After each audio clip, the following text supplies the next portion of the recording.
Let me tell you something, young man. You are a little pest.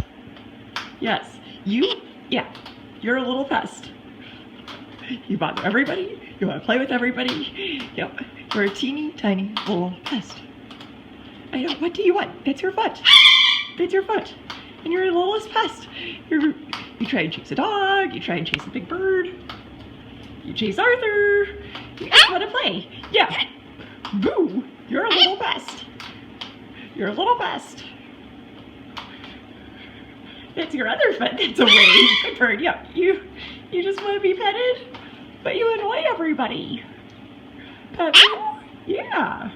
You annoy everybody. Everybody gets annoyed by you. You just want to play. You want to play all day. And sometimes we have to nap, and sometimes we have to eat. Yep. Oh, that's your foot. What do you want? You see the big bird, you want to play with Misha. Misha's too big to play with.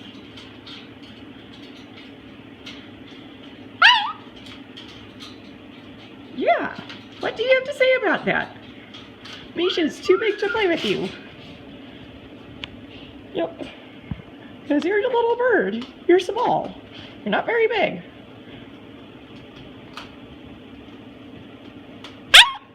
Boo! Here's a little baby cockatoo. Your little goffins, you know? What do you have to say? What? Yeah. What do you have to say? Are you gonna mime? Mime it. Yeah. Yeah, be a wind-up bird. Wind-up bird. Nope. Nope, you can't go over there.